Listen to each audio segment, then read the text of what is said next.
ಯಮಧರ್ಮನಿಗೆ ಕೋಣವೇ ವಾಹನ, ಶನಿ ಮಹಾದೇವನಿಗೆ ಕಾಗೆಯೇ ಸಾತಿ, ಅಷ್ಟೆಲ್ಲ ಕುಬೇರನಿಗೆ ಮನುಷ್ಯನೇ ವಾಹನ. ಇದೇ ಈ ಹೊತ್ತಿನ ವಿಶೇಷ, ದೇವರ ವಾಹನ.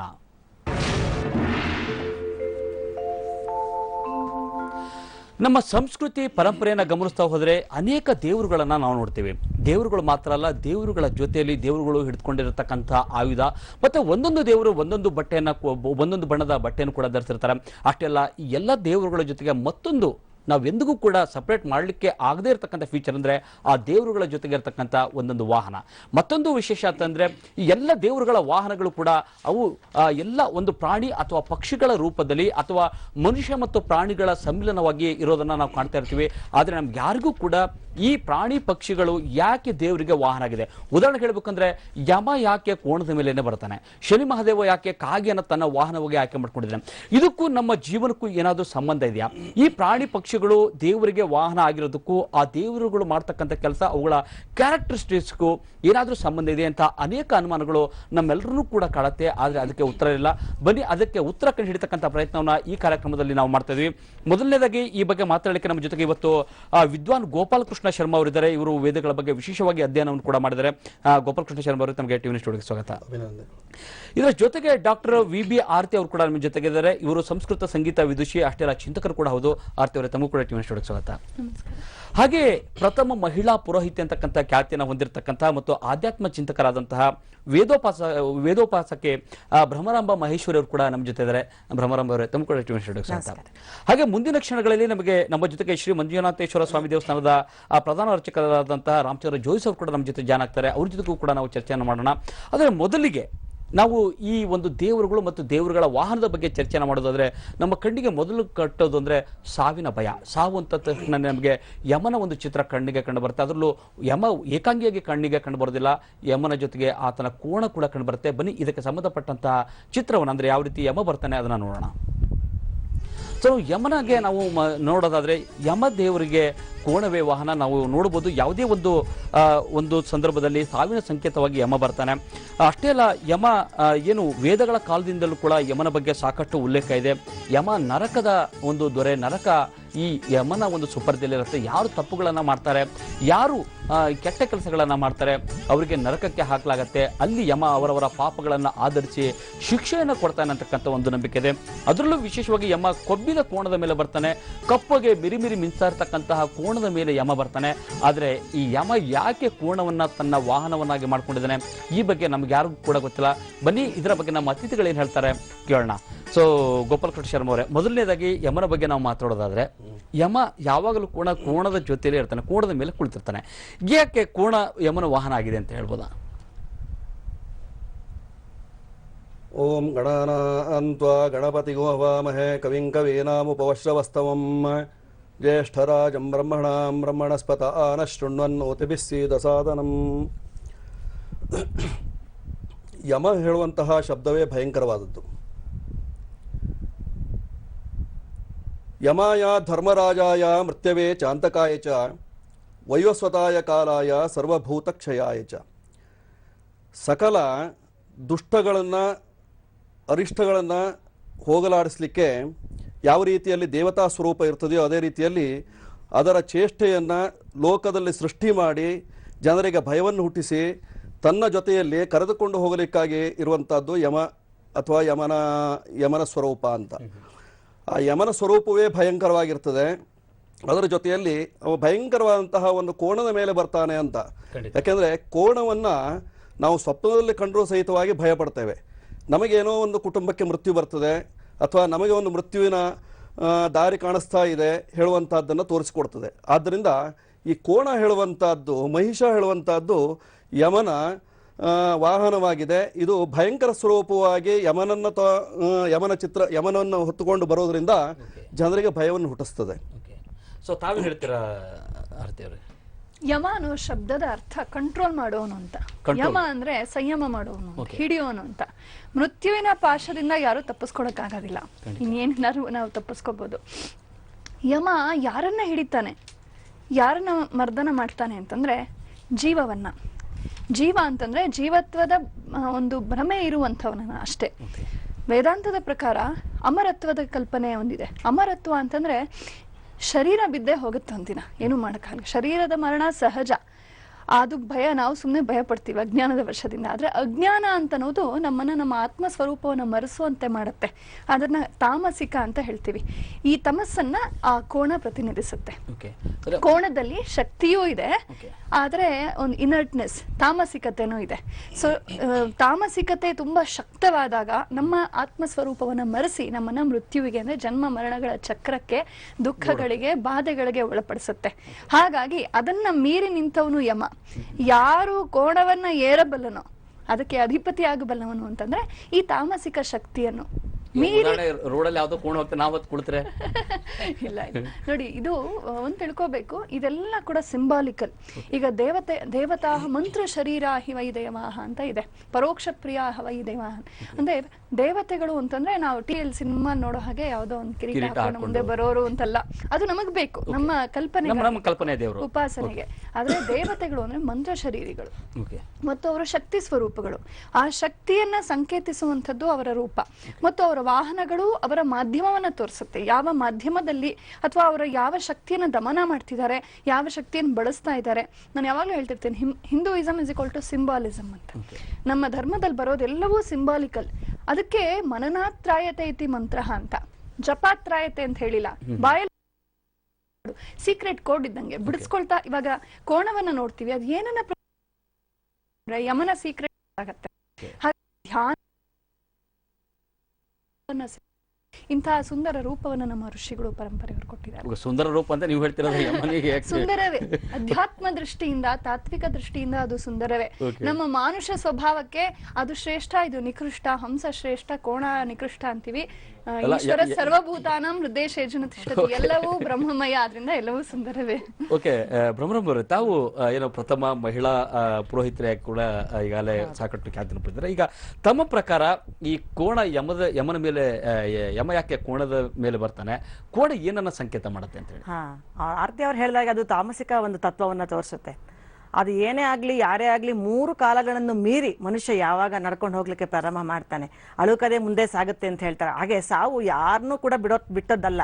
ನಮ್ಮ ಸ್ಥಿತಿ ಯಾವಾಗ ಅದು ಉತ್ತಂಗಕ್ಕೆ, ಅವ್ರು ಹೇಳ್ದಂಗೆ ನಾವು ತಾಮಸಕ್ಕೆ ಮುತ್ತುಂಗದ ಸ್ಥಿತಿಗೆ ಹೊಟ್ಟೋಗ್ತೀವೋ ನಮಗೆ ಸಾವು ಸಮೀಪಿಸ್ತು ಅಂತಾನೆ. ಸಾತ್ವಿಕ ಗುಣವನ್ನು ಬಿಟ್ಟು, ರಾಜಸಿಕವನ್ನು ಬಿಟ್ಟು ತಮಸ್ಸಿಗೆ ಹೋದಾಗ ಅದು ಒಂದು ಕಪ್ಪು, ಅವ್ರು ಹೇಳ ಕಪ್ಪು ಒಂದು ಡಾರ್ಕ್ನೆಸ್, ಜೀವನದ ಅಂಧಕಾರವನ್ನು ತೋರಿಸುತ್ತೆ. ಹಾಗಾಗಿ ಎಲ್ಲೋ ನಮಗೂ ಹತ್ರ ಬರ್ತಾ ಇದೀವಿ ಅನ್ನೋ ಸಾವು ಅನ್ಸುತ್ತೆ. ಸಾವು ಯಾರಿಗೂ ಬಿಟ್ಟದ್ದಲ್ಲ. ಹುಟ್ಟು ಹೇಗೆ ನಿಶ್ಚಿತವೋ ಸಾವು ಹಾಗೆ ನಿಶ್ಚಿತವಾಗಿರುತ್ತೆ. ಹಾಗಾಗಿ ಆ ಯಮನ ರೂಪ ಅಂತ ಹೇಳಿದ್ರೆ ಒಂದು ಕ್ರೂರತೆಯನ್ನ ಅಂದ್ರೆ ಸಮೀಪ, ಅದನ್ನ ಅವ್ರು ಹೇಳಿದಾಗ ಭಯಂಕರ ಯಾವುದೂ ಅಲ್ಲ. ಹುಟ್ಟು ಸುಂದರವೇ, ಸಾವು ಸುಂದರವೇ. ಅದು ಒಂದು ಹಂತ, ಮುಂದೆ ಜನ್ಮಕ್ಕೆ ಹೋಗೋ ಒಂದು ಹಂತ ಅನ್ಕೋಬೇಕು. ಹಾಗಾಗಿ ಅವನು ತಾಮಸಿಕ ತತ್ವಕ್ಕೆ ಮನುಷ್ಯ ಹೋಗ್ತಾ ಇದ್ದಾಗೆ ಅವನಿಗೆಲ್ಲೋ ಜ್ಞಾನ ಕಮ್ಮಿ ಆಗಿ ಮುಂದಿನ ಜನ್ಮಕ್ಕೆ ಹೋಗುವಂತಹ ಒಂದು ಸಮೀಪ ಬರ್ತಾ ಇದೆ. ಹಾಗಾಗಿ ಕೋಣದ ಮೇಲೆ ಬರ್ತಾನೆ ಅನ್ನೋ ಒಂದು ಚಿತ್ರವನ್ನ ನಮಗೆ ಪೌರಾಣಿಕ ಹಿನ್ನೆಲೆ ನೋಡಿ, ವೇದಗಳಲ್ಲಿ ಎಲ್ಲೂ ಕೂಡ ಈ ರೀತಿ ಯಾವುದೂ ಕಲ್ಪನೆ ಇಲ್ಲ. ಯಮನಿಯಮ, ನಾಳೆ ಪ್ರಾಣಾಯಾಮ, ಇವೇ ನಮ್ಮ ಜೀವನದ ಒಂದು ಹಂತಗಳು. ಅದನ್ನ ಸರಿಯಾಗಿ ಇಟ್ಕೊಂಡ್ರೆ ಜೀವ ಚೆನ್ನಾಗಿರುತ್ತೆ. ಅದು ಬಿಟ್ಟಾಗ ಪ್ರಾಣ ಹೋಗೋದು ಸಾಮಾನ್ಯ. ಆದ್ರೆ ಒಂದು ಆಗಮ ಶಾಸ್ತ್ರಗಳ ಹಿನ್ನೆಲೆ ತಗೊಂಡಾಗ, ಪುರಾಣಗಳ ಹಿನ್ನೆಲೆ ತಗೊಂಡಾಗ ಈ ರೀತಿ ಚಿತ್ರಣವನ್ನು ಕೊಟ್ಟು ಸಾಮಾನ್ಯ ಜನರಿಗೆ ಸಾವು ನೋವುಗಳ, ಭಯಭೀತಿಗಳ, ಧರ್ಮಗಳ ಕಲ್ಪನೆಯನ್ನು ಕೊಟ್ಟಿದ್ದಾರೆ. ಈಗ ಯಮನನ್ನು ನಾವು ಸಾವಿನ ಸಂಕೇತ ಅಂತ ಹೇಳಿ ಗಮನಿಸ್ತೀವಿ ಶರ್ಮರು, ಆದ್ರೆ ಕೋಣವನ್ನು ಕೂಡ ಸಾವಿನ ಸಂಕೇತ ಅಂತ ನೋಡಬಹುದು ನಾವು. ಅಕಸ್ಮಾತ್ ಯಾರ್ದೋ ಒಂದು ಕನಸಿನಲ್ಲೋ ಅಥವಾ ಇನ್ನಾದ್ರೂ ಒಂದು ಈ ಕೋಣ ಬಂತು ಅಂತಂದ್ರೆ ಅದು ಏನೋ ಸಾವಿನ ಸಂಕೇತ ಅಂತ ನಾನು ಅನ್ಕೋಬಹುದು. ಭಯವನ್ನು ಹುಟ್ಟಿಸ್ಲಿಕ್ಕಾಗಿ ಅದು ಬರ್ತದೆ ಮೊದಲು.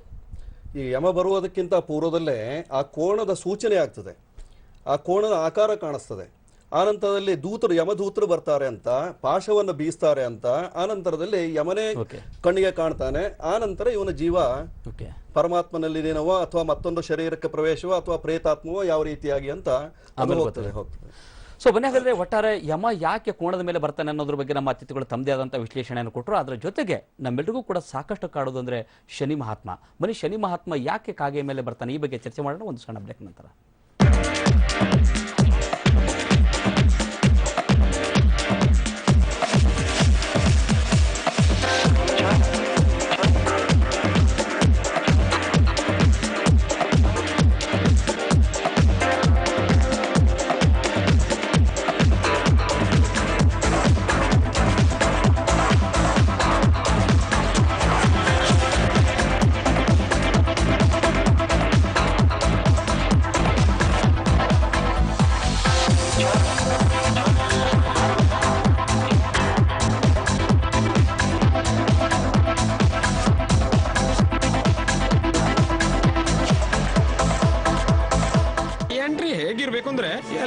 ರೆಕಾರ್ಡ್ ಮಾಡಿರ್ಬೇಕು.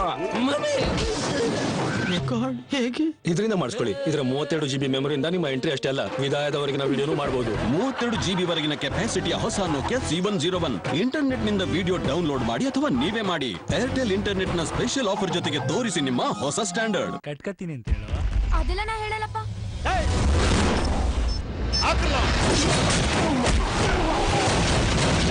ಟಾಪ್ ಆಗಿ ಬರ್ತಾನೆ. Brightness gets a new edge. Colors get a new edge. Action gets a new edge. Design gets a new edge. Edge LED technology on Samsung LED TV.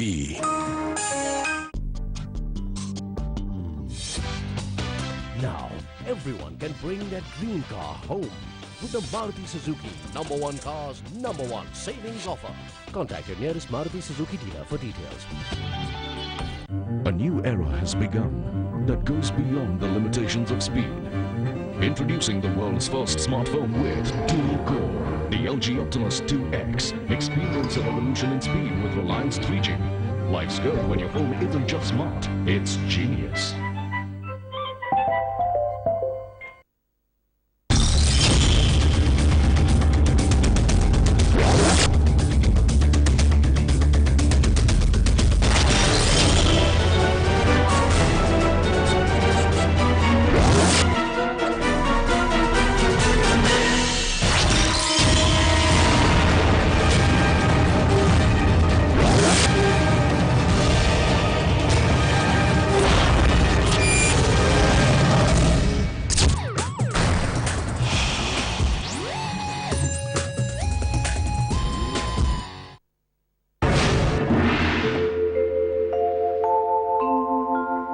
ವಿಶೇಷ ಕಾರ್ಯಕ್ರಮಕ್ಕೆ ಮತ್ತೆ ಸ್ವಾಗತ. ಬನ್ನಿ, ಈಗ ನಮ್ಮ ಜೊತೆಗೆ ಶ್ರೀ ಮಂಜುನಾಥೇಶ್ವರ ಸ್ವಾಮಿ ದೇವಸ್ಥಾನದ ಪ್ರಧಾನ ಅರ್ಚಕರಾದಂತಹ ರಾಮಚಂದ್ರ ಜೋಯಿಸ್ ಅವರು ಕೂಡ ನಮ್ಮ ಜೊತೆ ಜಾಯ್ನ್ ಆಗ್ತಿದ್ದಾರೆ. ರಾಮಚಂದ್ರ ಜೋಯಿಸ್ ಅವರು ತಮ್ಮ ಕೂಡ ಸ್ಟುಡಿಯೋಗೆ ಬನ್ನಿ. ಎಲ್ಲರ ಜೊತೆಗೆ ಮತ್ತೆ ಇತರೆ ದೇವರುಗಳ ವಾಹನಗಳ ಬಗ್ಗೆ ಚರ್ಚೆ ಮಾಡೋಣ. ಆದರೆ ನಮಗೆ ಪ್ರಮುಖವಾಗಿ ಕಾಡೋದಂದ್ರೆ ಶನಿ ಮಹಾತ್ಮ. ಬನ್ನಿ, ಶನಿ ಮಹಾತ್ಮನ ಬಗ್ಗೆ ನಾವು ಸ್ವಲ್ಪ ಅಂಶಗಳನ್ನು ಗಮನಿಸೋಣ. ಸೊ ಏನಂದ್ರೆ, ಸಾಮಾನ್ಯವಾಗಿ ಶನಿ ಮಹಾತ್ಮ ಕಾಗೆ ಮೇಲೆ ಬರ್ತಾನೆ ಅಂತಕ್ಕಂಥ ಒಂದು ಮಾತು. ಕಾಗೆ ಶನಿ ಮಹಾತ್ಮನಿಗೆ ವಾಹನ. ಅಷ್ಟೇ ಅಲ್ಲ, ನವಗ್ರಹಗಳಲ್ಲಿ ಸಾಕಷ್ಟು ಒಂದು ಪ್ರಮುಖವಾದಂಥ ಸ್ಥಾನ ಶನಿದೇವರಿಗಿದೆ. ಜ್ಯೋತಿಷ್ಯದಲ್ಲಂತೂ ಶನಿಗೆ ಇದ್ದಷ್ಟು ಮಹತ್ವ ಇನ್ಯಾರಿಗೂ ಕೂಡ ಇಲ್ಲ ಅಂತ ಹೇಳ್ಬೋದು. ಅಷ್ಟೇ ಅಲ್ಲ, ಸೂರ್ಯನ ಪುತ್ರ ಮತ್ತು ಯಮನಿಗೆ ಅಣ್ಣ ಈ ಶನಿದೇವರು ಅಂತ ಹೇಳಿ ಮಾತಿದೆ. ಅಷ್ಟೇ ಅಲ್ಲ, ಶನಿ ಹುಟ್ಟಿದಾಗ ಸೂರ್ಯಗ್ರಹಣ ಕೂಡ ಆಗಿತ್ತು ಅಂತಕ್ಕಂಥ ಒಂದು ಮಾತು ಕೂಡ ಇದೆ. ಬರೀ ಇದೆಲ್ಲ ಅಂಶಗಳು ಎಷ್ಟು ಮಟ್ಟಿಗೆ ನಿಜ ಅಥವಾ ಸುಳ್ಳು, ಈ ಬಗ್ಗೆ ನಮ್ಮ ಅತಿಥಿಗಳು ಏನು ಹೇಳ್ತಾರೆ ಕೇಳೋಣ. ಸೊ ಗೋಪಾಲಕೃಷ್ಣ ಶರ್ಮರೇ, ಶನಿ ಮಹಾತ್ಮನ ಒಂದು ವಾಹನದ ಬಗ್ಗೆ ನಾವು ಮಾತಾಡೋದಾದ್ರೆ, ಸೊ ಏನು ಸಿಂಬಾಲಿಕ್ ಆಗಿ ಹೇಳ್ಬೋದು ನಾವು ಶನಿ ಮಹಾತ್ಮ ಮತ್ತು ಕಾಗೆ? ಕಾಕ ಪಕ್ಷಿಯನ್ನ ನಾವು ಈಗ ಏನು ಕಾಣ್ತಾ ಇದ್ದೇವೋ, ಈ ಕಾಗೆ ಅಂದ್ರೆ ಯಮನ ಸ್ವರೂಪ ಅಂತಾನೆ.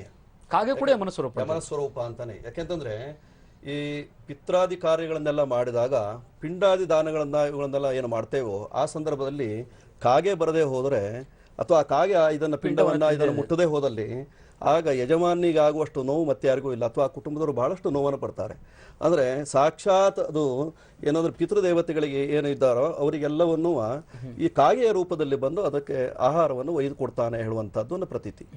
ಆದ್ದರಿಂದ ಅದು ಯಮಸ್ವರೂಪವಾಗಿ ಇರ್ತದೆ. ಯಾಕೆಂದ್ರೆ ನಮಗೆ ಈಗ ಒಂದು ಕಾಗೆ ಒದ್ದು ತಲೆಗೆ ಅಂತಂದ್ರೆ 3 ತಿಂಗಳ ಒಳಭಾಗದಲ್ಲಿ ಮೃತ್ಯುವೋ ಅಥವಾ ಅಪಘಾತವೋ ಅಥವಾ ಹಲವಾರು ತೊಂದರೆಗಳೋ ರೋಗಗಳೋ ಈ ರೀತಿಯಲ್ಲಿ ಆಗ್ತದೆ ಅಂತ ತಕ್ಷಣದಲ್ಲಿ ಸ್ನಾನವನ್ನು ಮಾಡಿ ದೀಪವನ್ನು ಹಚ್ಚಿ ಹೇಳುವಂತಹ ಪದ್ಧತಿಗಳೆಲ್ಲ ಸಾಕಷ್ಟಿದೆ. ಆದ್ದರಿಂದ ಈ ಕಾಕ ಪಕ್ಷಿ ಹೇಳುವಂಥದ್ದು ಶನೇಶ್ವರನ ವಾಹನವಾದರೂ ಸಹಿತವಾಗಿ ಯಮನ ಸ್ವರೂಪವಾಗಿಯೇ ಇರ್ತದೆ. ಶನಿ ಜೊತೆಗೆ ಯಾಕೆ ಇರುತ್ತೆ ಅದು ಅಂತ? ಶನಿಗೆ ವಾಹನವಾಗಿ ಇಟ್ಟುಕೊಂಡಿದ್ದಾನೆ. ಯಾಕೆಂದ್ರೆ ಇದೆಲ್ಲವ ಸರಿಯಾದ ಆಧಾರಗಳು ಯಾವುದೂ ಇಲ್ಲ. ಯಾಕೆಂದ್ರೆ ಇದು ಪೌರಾಣಿಕವಾಗಿ ಬಂದಂತಹ ಒಂದು ಕಥೆ. ಈ ಕಥಾ ಭಾಗದಲ್ಲಿ ಬರುವಂತಹದ್ದೇನು ಅಂತಂದ್ರೆ, ಈ ಯಾವ್ಯಾವ ಗ್ರಹಗಳಿದಾವೋ ಅಥವಾ ದೇವತೆಗಳಿದ್ದಾರೋ ಅವರೆಲ್ಲರೂ ತಮಗೆ ಪ್ರೀತಿಯಾದಂತಹ ಒಂದೊಂದು ವಾಹನಗಳನ್ನು ಇಟ್ಟುಕೊಂಡಿದ್ದಾರೆ ಅಂತ. ಯಾಕೆಂದ್ರೆ ಸುಜುಕಿ ಬೈಕು, ಕಾರು. ಹೌದು. ಈಗ ಉದಾಹರಣೆಗೆ ಜ್ಯೋತಿಷ್ಶಾಸ್ತ್ರದಲ್ಲೇ ದೇವ ಪ್ರಶ್ನೆ ಅಂತ ಒಂದು ಬರ್ತದೆ. ಆ ಅಷ್ಟಮಂಗಲ ಚಿಂತನೆ ಮಾಡುವಾಗ ದೇವ ಪ್ರಶ್ನೆ ಅಂತ ಬರ್ತದೆ. ಆ ದೇವ ಪ್ರಶ್ನೆಯಲ್ಲಿ ಸ್ಥಾಣೋ ವೃಷಃ ಮುರರಿಪುಹು ಗರುಡೋದ್ವಯಾತ್ಮ ಶಾರ್ಂಗೇಶ್ವರೋಥ ಗಣರಾಧಿ ಮಹಾದಿ ಮೋಷಃ ಅರ್ಹೋ ಹಯಃ ಶಿಖಿಭವೇ ಶಿಖಿ ಕುಕ್ಕುಟೌಚ ಸಿಂಹೋ ನಿಶುಂಭ ಜತಿ ದೇವ ಚೇತನಾಂಗಾಹ ಅಂತ ಒಂದು ಶ್ಲೋಕವನ್ನು ಹಾಕ್ತಾರೆ. ಇದು ದೇವ ಪ್ರಶ್ನೆಯಲ್ಲಿ ಬರುವಂತಹದ್ದು. ಸ್ಥಾಣೋ ವೃಷಃ, ಈಗ ತಾವು ಕೇಳಿದ್ದೀರಿ ಶನೇಶ್ವರಂದು, ಆದರೆ ಈ ಶ್ಲೋಕಕ್ಕೆ ಅರ್ಥಗಳು ಬೇರೆ ಬೇರೆ ಇದೆ. ಇಲ್ಲಿ ಶನೇಶ್ವರಂದು ಬರುವುದಿಲ್ಲ. ಆಯ್ತಾ? ಶನೇಶ್ವರನಿಗೆ ವಾಹನಗಳೆಲ್ಲ ಅವರವರು ಬೇಕೋ ಅಂತ ಆರಿಸಿಕೊಂಡಂತ. ಸೊ ಆರ್ತಿ ಅವರೇ, ತಾವೇನು ಹೇಳ್ತೀರಾ, ಯಾಕೆ ಶನಿ ಮಹಾತ್ಮನ ಜೊತೆಗೆ ಕಾಗೆ ಇರುತ್ತೆ ಅಂತ ಹೇಳಿ? ಶಾಸ್ತ್ರಿಗಳು ಹೇಳಿದ ಹಾಗೆ ನಿರ್ದಿಷ್ಟವಾಗಿ ಹೇಳೋದು ಕಷ್ಟ, ಆದರೆ ಮುಖ್ಯವಾಗಿ ನಾವು ನೋಡುವಂಥದ್ದು ಯಾವ್ಯಾವ ಪಕ್ಷಿ ಅಥವಾ ಪ್ರಾಣಿಯ ಸ್ವಭಾವಗಳಿರುತ್ತೋ ಅದೆಲ್ಲ ಕೂಡ ಮನುಷ್ಯನಲ್ಲೂ ಸೂಕ್ಷ್ಮವಾಗಿಯೋ ಸ್ಥೂಲವಾಗಿಯೋ ಕಾಣಿಸುತ್ತೆ. ಈಗ ಕಾಗೆಯ ಗುಣಗಳೇನು? ಅದರ ಅಧಿಪತಿ ಅವನು ಅಂತಂದ್ರೆ ಆ ಗುಣವನ್ನ ಮೆಟ್ಟಿ ನಿಲ್ಲುವವನು ಅಥವಾ ದಮನ ಮಾಡುವವನು ಅಂತ. ಕಾಗೆ ಅಶೌಚಕ್ಕೆ ಸಂಕೇತ. ಆಮೇಲೆ ಕಾಗೆ ಮೈಲಿಗೆ. ಮತ್ತೆ ಕಾಗೆಯ ಇನ್ನೊಂದು ಗುಣ ಅಂತಂದ್ರೆ ಒಂಥರ ಕದಿಯುವ ಸ್ವಭಾವ, ಇನ್ನೊಬ್ಬರದನ್ನ ಕದಿಯತ್ತೆ. ಗುಣ ಕೂಡ ಇದೆ, ತಾನೊಂದೇ ತಿನ್ನೋದಿಲ್ಲ, ಅದು ಎಲ್ಲರೂ ಕೂಡ ಇರ್ಬೋದು. ಹೌದೌದು, ನೋಡಿ ಒಳ್ಳೇದು ಕೆಟ್ಟದು ಮಿಶ್ರಣವಾಗಿರುತ್ತೆ, ಅದೇ ಜೀವನ. ಈ ಕಾಗೆ ಅದಕ್ಕೆ ಸ್ಟೆಲ್ತಿನೆಸ್ ಅಂತ ಒಂದು ಬಗೆಯ ಕಳ್ಳತನದ ಸ್ವಭಾವ, ಎಸ್ಕೇಪಿಸ್ಟ್ ಆಟಿಟ್ಯೂಡ್ ಇದೆಲ್ಲ ಇದೆ. ಅಂದ್ರೆ ಶನಿಯಿಂದ ಯಾರು ತಪ್ಪಿಸ್ಕೊಳಕ್ಕಾಗಲ್ಲ ಅಂತ. ಎಂಥ ಸೀರೆ ಇರ್ಬೋದು, ಐಶ್ವರ್ಯ ಇರ್ಬೋದು, ಇನ್ಫ್ಲೂಯೆನ್ಸ್ ಏನಾದ್ರೂ ಮಾಡ್ಬೋದು, ದೈವದ ಮುಂದೆ ನಾವು ಏನೂ ಮಾಡೋಕ್ಕಾಗಲ್ಲ. ಅಲ್ಲಿ ಕಂಟ್ರೋಲ್ ಮಾಡ್ತಾರೆ ಅಂತ ನಂಗೆ ನೆನಪಿದೆ. ನಮ್ಮ ಬಾಲ್ಯದಲ್ಲಿ ನಮ್ಮ ಅಜ್ಜಿ ಹೇಳೋರು, ಶುಚಿಯಾಗಿರ್ಬೇಕು. ಈ ಶುಚಿತ್ವದ ಕಲ್ಪನೆ ಭಾರತದಲ್ಲಿ ಬಹಳ ಸೊಗಸಾಗಿತ್ತು. ಇವತ್ತು ಮೇಲ್ನೋಟಕ್ಕೆ ಶುಚಿ ಅನ್ಕೊಳ್ತೀವಿ, ಹಾಗಲ್ಲ. ಕೈಕಾಲು ಮನೆಯಿಂದ ಆಚೆಯಿಂದ ಒಳಗ್ ಬಂದ ತಕ್ಷಣ ಹೆಚ್ಚು ಕಡಿಮೆ ಮಂಡಿಯವರೆಗೂ ಕೈಕಾಲು ತೊಳ್ಕೋಬೇಕು ಅನ್ನೋರು. ಒಂದು ಸ್ವಲ್ಪ ಒದ್ದೆ ಆಗದೆ ಅಲ್ಲಿ ಮೈಲಿಗೆ ಇದ್ರು ಕೂಡ ಶನಿ ಹಿಡ್ಕೊಂಡ್ಬಿಡ್ತಾನೆ ಅಂತ ಹೇಳೋರು. ಅಶೌಚವಿದ್ದಲ್ಲಿ ಶನಿ ಹಿಡಿತಾನೆ. ಹಾಗಾಗಿ ಆ ಶೌಚವನ್ನ ದಮನ ಮಾಡಿ ನಮ್ಮ ಮನಸ್ಸಿನ, ನೋಡಿ ಅಶೌಚ ಅಂದಾಗ ಎಲ್ಲ ವಿಧಿಗಳನ್ನ ಕಾಯ ವಾಚ ಮನಸ್ಸ ಹೇಳ್ದವರು ನಮ್ಮ ಪರಂಪರೆಯಲ್ಲಿ. ಬರೀ ಹೊರಗಡೆ ಮಾಡಿದ್ರೆ ಸಾಲದು, ಕೈಕಾಲು ತೊಳೆದ್ರೆ ಸಾಲದು, ಮನಸ್ಸು ಮತ್ತು ಮಾತು, ಕಾಯ ವಾಚ ಮನಸ್ಸ, ಈ 3 ಲೆವೆಲಲ್ಲೂ ಶುಚಿ ಇರಬೇಕು. ಅಶೌಚವಿದ್ದಲ್ಲಿ ಹಿಡ್ಕೊಳ್ತಾನೆ. ನಾವ್ ಯಾರಿಗೋ ಬೈದಿರ್ತೀವ, ಬೈಸ್ಕೊಳ್ಬೇಕು, ಅದೇ ಶನಿ ಕಾಟ. ಶನೈಹಿ ಚರತಿ, ನೋಡಿ ಅವ್ನ್ ಬಂದ್ರೆ ನಿಧಾನವಾಗಿ ಹೋಗ್ತಾನೆ. ಎಲ್ಲಾ ಗ್ರಹಗಳಿಗಿಂತ ತುಂಬಾ ನಿಧಾನವಾಗಿ ಚಲಿಸ್ತಾನಲ್ವಾ ಶಾಸ್ತ್ರಿಗಳೇ? ಯಾತಕ್ಕೆ ಅಂತಂದ್ರೆ ನಾವು ಪಳಗ್ಬೇಕಲ್ವಾ, ನಮಗ್ ಬುದ್ಧಿ ಬರ್ಬೇಕಲ್ವಾ, ನಮ್ಗ್ ಬುದ್ಧಿ ಬರೋವರೆಗೂ ಅವ್ನ್ ಬಿಡೋದಿಲ್ಲ. ಹಾಗಾಗಿ ಈ ಕಾಗೆಯನ್ನ, ನಮ್ಮ ಮನಸ್ಸಲ್ಲಿರುವ ಅಶೌಚವನ್ನ ಅದು ಪ್ರತಿನಿಧಿಸುತ್ತೆ. ಅದನ್ನ ದಮನ ಮಾಡಿ ನಮ್ಗೆ ಬುದ್ಧಿ ಕಲಿಸಿ, ಸ್ಟ್ರಿಕ್ಟ್ ಮಾಸ್ಟರ್ ಅವನು. He does not spare us, ಬುದ್ಧಿ ಕಲಿಸೋನು ಅನ್ನೋದನ್ನ ಅದು ಪ್ರತಿನಿಧಿಸುತ್ತೆ. ಭ್ರಮರಂಬರು, ತಾವು ಯಾವ ರೀತಿ ಅನಲೈಸ್ ಮಾಡ್ತೀರಾ ಶನಿ ಮತ್ತು ಕಾಗೆಯ ಒಂದು ಲಿಂಕ್? ನೋಡಿ, ಕಾಗೆ ಪ್ರತೀಕ ಅಂತ ಹೇಳಿದ್ರೆ ಕಾಗೆ ಇಲ್ದರ ಸ್ಥಳವೇ ಇಲ್ಲ, ಯಾವುದೇ ಊರಿಲ್ಲ, ಏನಿಲ್ಲ. ಮತ್ತೆ ಯಾವುದೇ ಆಹಾರ ಹಾಕಿದ ತಕ್ಷಣ ಫಸ್ಟ್ ಬರೋ ಪ್ರಾಣಿನೇ ಕಾಗೆ. ಹಾಗಾಗಿ ಶನೇಶ್ವರ ಅಂತ ಹೇಳಿದ್ರೆ ಯಾವುದೇ ಕಟ್ಟ ಸುಖಗಳಿಗೆ ಒಂದು ಸ್ಪಂದನ ಕೊಡುವಂತಹ ಸ್ವಭಾವ ಕಾಗೆಗಳಿಗಿರುತ್ತೆ. ಅಂದ್ರೆ ನಮ್ಮ ಮನಸ್ಸು ಹಾಗೆ ಅಂತ, ಬೇಗ ಸ್ಪಂದಿಸ್ಬಿಡ್ತೀವಿ ಅಂತ. ಮತ್ತೆ ಮನುಷ್ಯನ ಸ್ವಭಾವವನ್ನು ಕೂಡ ಕಾಗೆಗಳಿಗೆ ಹೋಲಿಸ್ಕೋಬಹುದು. ಯಾಕೆ ಅಂತ ಹೇಳಿದ್ರೆ ಕಾಗೆ ಮತ್ತೆ ಕೋಗಿಲೆ ಎರಡು ಒಂದೇ ತರ ಕಾಣುತ್ತೆ. ಕಾಗೆ ಕಾಕ ಪಿಕಹ ಅಂತ ಹೇಳ್ತಾರೆ ಸಂಸ್ಕೃತದಲ್ಲಿ. ಹಾಗಾಗಿ ಸ್ವಭಾವ ಒಂದೇ ತರ. ಅದು ವಸಂತ ಕಾಲ ಆಗಮನೆ. ವಸಂತ ಕಾಲ ಬಂದ ತಕ್ಷಣ ಕಾಕ ಕಾಕಹ ಪಿಕ ಪಿಕ, ಕಾಗೆ ಕೂದ್ರೆ ಸಾಕು ಗೊತ್ತಾಗ್ಬಿಡುತ್ತೆ, ಪಿಕ ಕೂದ್ರೆ ಸಾಕು ಗೊತ್ತಾಗುತ್ತೆ, ಕೋಗಿಲೆ ಅಂತ ಹೇಳ್ತೀವಿ. ಹಾಗೆ ಮನುಷ್ಯರು ಒಂದೇ ತರ ಕಂಡ್ರು ಕೂಡ ಅವರವರ ಸ್ವಭಾವಗಳು ಅವರ ಸಂದರ್ಭದಲ್ಲಿ ಗೊತ್ತಾಗುತ್ತೆ. ಅದರ ಸೂಚಕವಾಗಿಯೂ ಕೂಡ ಈ ಒಂದು ಕಾಗೆಯನ್ನ ಶನಿ ಮಹಾತ್ಮ ದೇವರ ಒಂದು ಒಳ್ಳೆ ಗುಣಗಳ ಅಧಿಪತಿಯಾದಂತಹ ಗ್ರಹಕ್ಕೆ ತಗೊಂಡಿದ್ದಾರೆ ಅಂತ ಕೂಡ ನಾವು ಪ್ರತೀತಿಯಾಗಿ ಹೇಳ್ಕೊಂಡ್ ಬಂದಿದ್ದೀವಿ ಇದನ್ನ. ಸೊ ರಾಮಚಂದ್ರ ಜೋಸ್ರ, ತಾವ್ ಯಾವ ರೀತಿ ವಿಶ್ಲೇಷಿಸ್ತೀರಾ? ಈ ಕಾಗೆ ಅಂತಕ್ಕಂತಹದ್ದು ಅದ್ರ ಬಣ್ಣದಲ್ಲೇ ಆಗಲಿ ಸೂಚನೆ ಮಾಡುತ್ತೆ, ಕಪ್ಪು ಅಂತ ಹೇಳ್ಬಿಟ್ಟು. ಈ ಶನಿ ಪರಮಾತ್ಮ ಕಾಗೆ ನೋಡಿದ ತಕ್ಷಣ ಶನಿ ಪರಮಾತ್ಮ ಬಂದರೆ ಸಾಕು, ಓ ನಮ್ಗೇನೋ ವಕ್ರ ಅನುಭವಿಸಿದೆ ಅಂತಕ್ಕಂಥ. ಕಾಗೆ ಮನೆಗೆ ಬಂದರೆ ಸಾಕು, ನಮಗೆಲ್ಲ ಕಷ್ಟಗಳು ಬಂದಿದೆ ಅಂತ ಎಲ್ಲರ ಒಂದು ಅಭಿಪ್ರಾಯ. ಬಟ್ ಕಾಗೆಗಳು ಸಾಮಾನ್ಯವಾಗಿ ಎಲ್ಲರೂ ಮನೆ ಮೇಲೆ ಬಂದು ಹಾರಾರ್ ಕೂತೆ ಮನೆ ಒಳಗೆ ಬರತಕ್ಕಂಥದ್ದು ಬಹಳ ಅಪರೂಪ. ಅಂದ್ರೆ ಡೋರ್ನ ಒಳಗಡೆ ಹೋಗಿ ಯಾವ್ದಾದ್ರು ಒಳಗಡೆ ಬಂತು ಅಂದ್ರೆ ಕಾಕ ಪ್ರವೇಶವಾಗ್ಬಿಟ್ಟಿದೆ, ಅಲ್ಲೊಂದು ಶಾಂತಿ ಮಾಡ್ಕೊಳ್ದೇ ಹೋದ್ರೆ ಅದೊಂದು ಮನಸ್ಸಿಗೆ ಏನೋ ಆಗಿದ್ರು ಕೂಡ ನಮಗೆ ಆಗ್ಬಿಡತ್ತೆ ಅಂತಕ್ಕಂಥ ಸೂಚನೆಗಳು ನಮಗೆ ಆ ಸಮಯದ ಕಾಕತಾಳಿ ಅಂತ ಹೇಳ್ತಾರಲ್ಲ, ಅದು ಒದಗಿ ಬಂದ್ಬಿಡುತ್ತೆ. ಆದರೆ ಅತ್ಯಂತ ಶ್ರೇಷ್ಠವಾಗಿರ್ತಕ್ಕಂಥ ಗ್ರಹಗಳಲ್ಲಿ ಶನಿ ಪರಮಾತ್ಮ, ಪ್ರಾಣಿಗಳಲ್ಲಿ ಕಾಗೆ ಅಂತಕ್ಕಂಥದ್ದು ಬಹಳ ಉತ್ಕೃಷ್ಟವಾಗಿರ್ತಕ್ಕಂಥದ್ದು. ಯಾತಕ್ಕೆ ಅಂತಂತಂದ್ರೆ ಮನುಷ್ಯನನ್ನ ಅಡ್ಡದಾರಿಗೆ ಹೋದಾಗ ಎಲ್ಲವೂ ಇದ್ದಾಗ ನಮ್ಮನ್ನು ಬಿಟ್ಟರೆ ಯಾರೂ ಇಲ್ಲ, ನಮ್ಮ ಸಮಾನವಾಗಿ ನಾವೇ ಮೆರಿತಾ ಇರ್ತೀವಿ. ನೀನು ಮೆರಿತಾ ಇರ್ತಕ್ಕಂಥದ್ದನ್ನ ಸ್ವಲ್ಪ ನೀನು ಕೆಳಗಿಳಿ, ನೀನು ಒಂದು ಸ್ಥಾನದಲ್ಲಿ ಇದೆಯಾ ಅಂತ ತಿಳಿಸ್ಕೊಡ್ಬೇಕಾದ್ರೆ ಆ ಶನಿ ಪರಮಾತ್ಮನ ಅನುಗ್ರಹ ಇದ್ರೆ ಮಾತ್ರನೇ. ಆ ಶನಿ ಪರಮಾತ್ಮನ ಪ್ರಭಾವ ಇಲ್ಲದೆ ಹೋದ್ರೆ ಎಲ್ಲವೂ ನಮ್ದು. ಯಾರು ಡಕಾಯಿತು ದುಷ್ಟರಿತ್ತು ಅಂತಾನೆ ಅವ್ರು ನೋಡಿ ಹೆದರ್ತೀವಿ. ತಾಮಸವಾಗಿದ್ದವ್ರ ತನ ಇವನು ಏನು ಮಾಡ್ತಾನಪ್ಪ, ನಾವೇನು ಮಾಡ್ಕೊ ಅಂತಹ ಸ್ವಭಾವ ಇರ್ತಕ್ಕಂಥ ಅಂತಹ ಸ್ವಭಾವದಲ್ಲಿ ಶನಿ ಪರಮಾತ್ಮ ಕೆಟ್ಟವನು ಅಂತಲ್ಲ. ಕಾಗೆ ಬಂದ ತಕ್ಷಣ ಕಾಗೆ ಯಾವುದು ಶುದ್ಧಿಯಾಗಿರ್ತಕ್ಕಂಥದ್ದು, ಅದು ನಮಗೆ ತಾಗದಾಗ ಅದಕ್ಕೆ ಯಾವುದೇ ಇರ್ತಕ್ಕಂಥ ಅಚ್ಯುತಿ ಬರಬಾರ್ದು ಅಂತ ಹೇಳಿ ಅದಕ್ಕೆ ಶಾಂತಿಗಳು ಮಾಡಿಕೊಂಡು ನಾವು ಪರಿಹಾರಗಳು ಮಾಡಿಕೊಂಡು ಅದಕ್ಕೆ ಇರ್ತಕ್ಕಂತಹ ಒಂದು ನಮನಗಳನ್ನು ಸೇರಿಸ್ತಕ್ಕಂಥದ್ದೇ ಇದು ಪ್ರಭಾವ ಇರ್ತಕ್ಕಂಥದ್ದು. ಕಾಕ ಅಂತಕ್ಕಂಥದ್ದು ಅವರು ನಮ್ಮ ಶಾಸ್ತ್ರಿ ಹೇಳಿದಾಗೆ ಅಪರ ಕರ್ಮದಲ್ಲಿ ಬಹಳ ಬೇಕಾಗಿರ್ತಕ್ಕಂತಹ ಒಂದಿದು. ಆವಾಗ ನಾವು ಎಷ್ಟೇ ಪ್ರಾರ್ಥನೆ ಮಾಡಿದ್ರು ಕೂಡ ಕೆಲವು ಸರಿ ಬಂದು ತಗೊಂಡಾಗ ಅದು ತೊಗೊಂಡು ಅಂತಂದ್ರೆ ಅವ್ರಿಗೆ ತೃಪ್ತಿ ಆಗುತ್ತಲ್ಲ, ನಮಗೆ ಅವ್ರು ತೊಗೊಂಡಿದೆ, ಅವ್ರು ತೃಪ್ತಿ ಆಗಿದ್ದಾರೆ ಅಂತಕ್ಕಂಥ ಸ್ವಭಾವ ನಮಗೆ ಭಾವನೆ ಬರತಕ್ಕಂಥ ಅಂತಕ್ಕಂಥದ್ದು.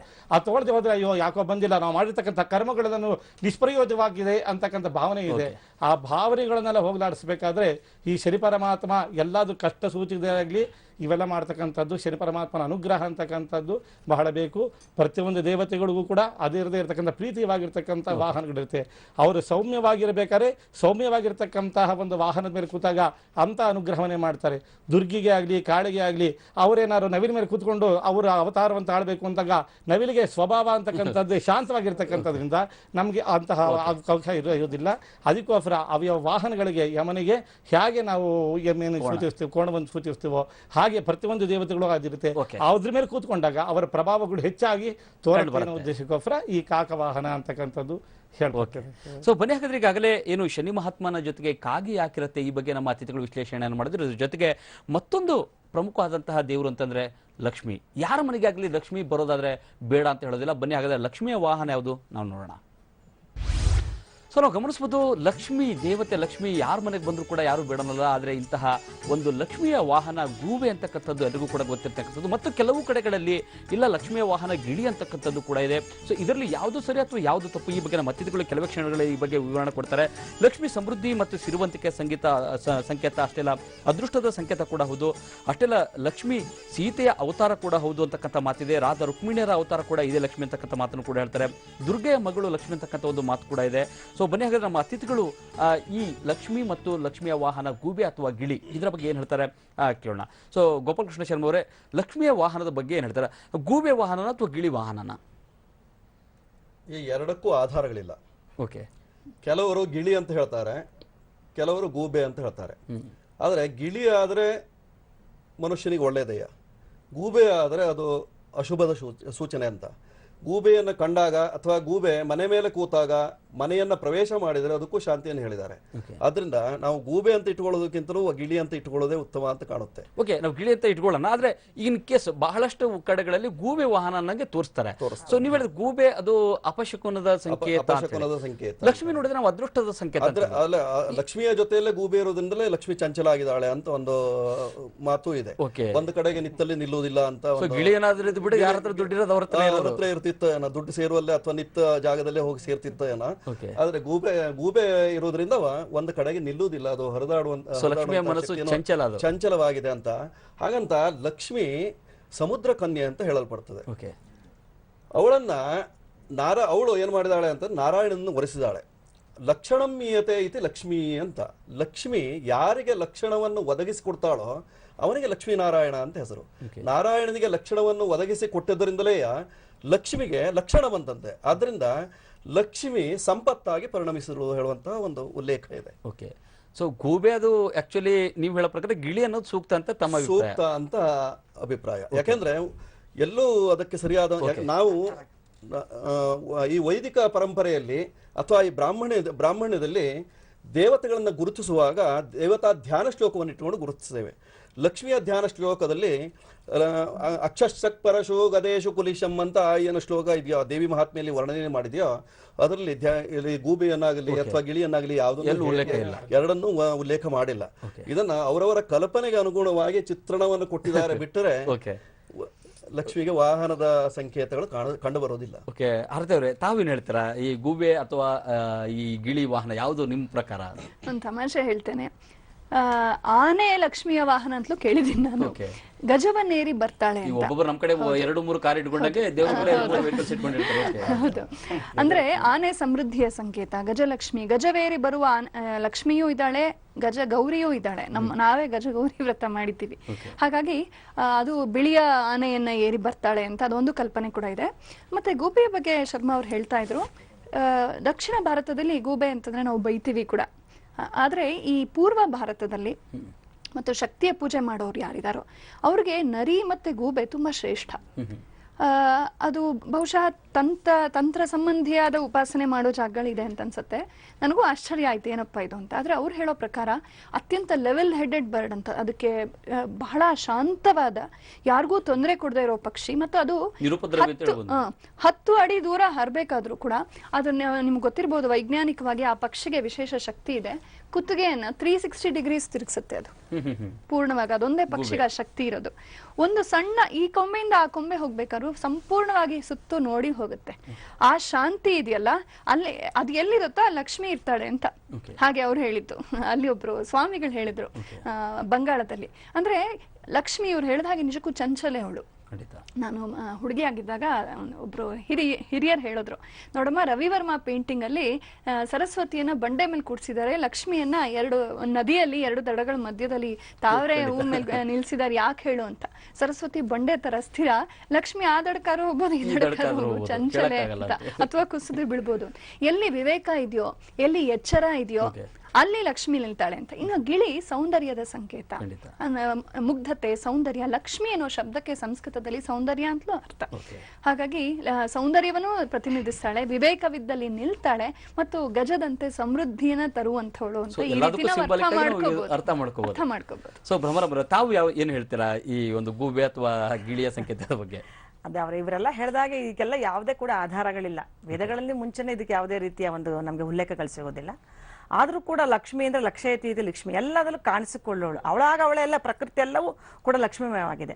ಹಾಗಾಗಿ ಯಾರು ಈ ಹಣವನ್ನು, ಸಂಪತ್ತನ್ನು, ಸುಖ, ಶಾಂತಿ ಎಲ್ಲ ಒಳ್ಳೆ ದಾರಿಯಲ್ಲಿ ಮಾಡ್ತಾರೋ ಅವ್ರು ಹೇಳಿದಾಗ ಅವರು ಗಿಣಿ ವಾಹನವಾಗಿ ಇಟ್ಕೋಬೋದು. ಅದೇ ಯಾರು ಗೂಬೆ ಅಂತ ಹೇಳಿದ್ರೆ ಅದು ರಾತ್ರಿಯಲ್ಲಿ ಕಾಣುವ ಪ್ರಾಣಿ, ಅಂದರೆ ಅದು ಮಾಂಸಾಹಾರಿ, ಮತ್ತು ಅದು ಸೂಕ್ಷ್ಮ ದೃಷ್ಟಿ, ಕತ್ಲಲ್ಲೇ ವ್ಯವಹಾರ ಮಾಡ್ತದೆ. ಹಾಗೆ ನಾವು ಯಾವ ಒಂದು ಅನ್ಯಾಯದಿಂದ ಹಣವನ್ನು ಸಂಪಾದನೆ ಮಾಡ್ತೀವಿ ಅದನ್ನು ಮೆಟ್ಟಿ ಲಕ್ಷ್ಮಿ ನಿಲ್ತಾಳೆ. ಲಕ್ಷ್ಮಿ ಪಕ್ಕ ವ್ಯವಹಾರಸ್ಥೆ. ಯಾರು ನ್ಯಾಯವಾಗಿ ಸಂಪಾದನೆ ಮಾಡ್ತಾರೆ ಅವ್ರ ಹತ್ರ ಶಾಶ್ವತವಾಗಿ ಸ್ವಲ್ಪ ಹೆಚ್ಚುಕಟ್ಟೆ ಇರ್ತಾಳೆ.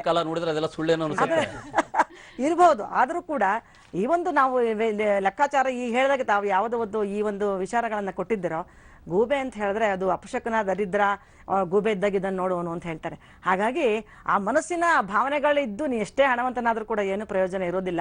ಮನಸ್ಸಿನ ಗುಣ ಚೆನ್ನಾಗಿರ್ಬೇಕೇ ವಿನಃ ನೀ ಸುಮ್ಮನೆ ಹಣ ಮಾಡಿ ಏನ್ ಪ್ರಯೋಜನ ಇಲ್ಲ. ಹಾಗಾಗಿ ಲಕ್ಷ್ಮಿಗೆ ಒಂದು ಒಳ್ಳೆಯ ಸೌಂದರ್ಯ ಬರಬೇಕಾದ್ರೆ ಆ ಗೂಬೆ ಅಥವಾ ಅಂಧತ್ವ, ಆ ಕೆಟ್ಟ ಗುಣ ಎಲ್ಲವನ್ನ ಮೆಟ್ಟಿ ನಿಂತ್ಕೊಂಡಾಗ ನಿಜವಾಗ್ಲೂ ಹಣ, ಸಂಪತ್ತು ಏನಿದೆಯೋ ಎಲ್ಲವನ್ನ ಕೂಡ ಚೆನ್ನಾಗಿ ನಾವು ಅನುಭವಿಸಬಹುದು ಅನ್ನೋ ತತ್ವವನ್ನ ಈ ಲಕ್ಷ್ಮಿ ಗೂಬೆ ವಾಹನವನ್ನು ಕೊಟ್ಟಿರೋದನ್ನ ನಾವು ಹೇಳ್ಬೋದು ಅಂತ ಕಾಣುತ್ತೆ. ಸೊ ರಾಮಚಂದ್ರ ಜೋಶಿ ತಾವೇನು ಹೇಳ್ತಾರೆ?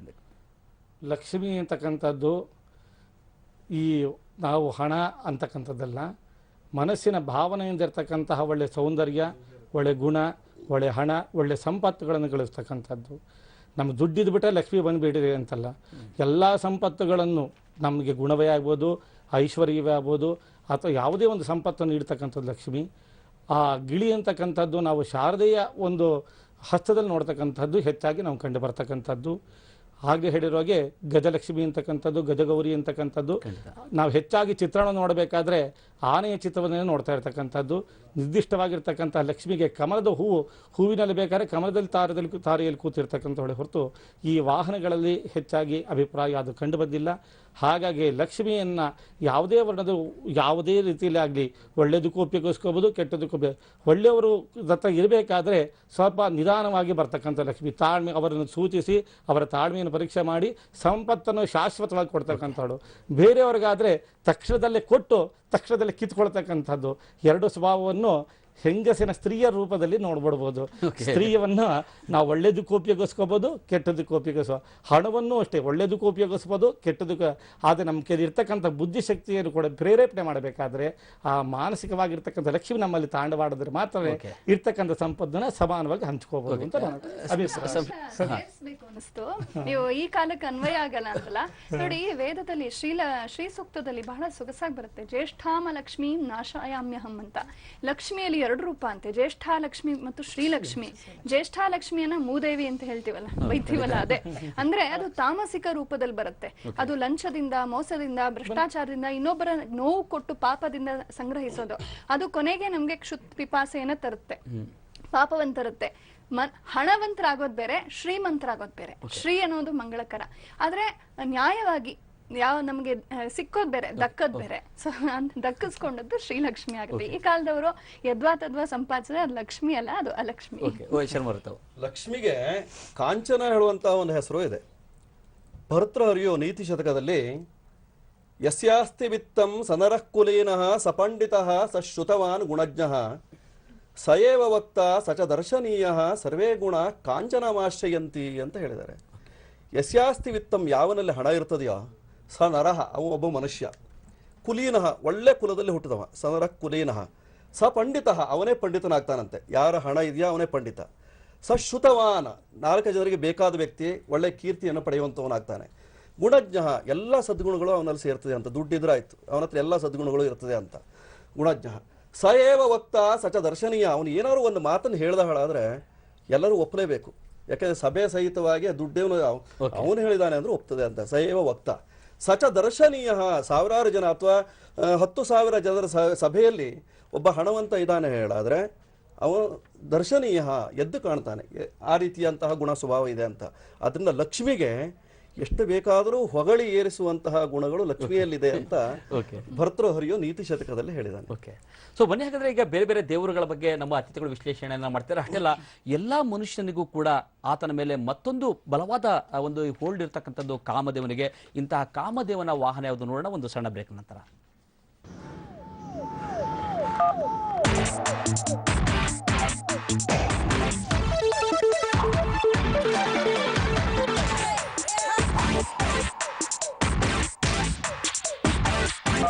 ಸ್ಯಾಮ್ಸಂಗ್ ಚಾಂಪ್ ಈಗ ಲಕ್ಷಗಟ್ಟಲೆ ಹಾಡುಗಳನ್ನು ಡೌನ್ಲೋಡ್ ಮಾಡ್ಕೊಳ್ಳಿ ಉಚಿತವಾಗಿ.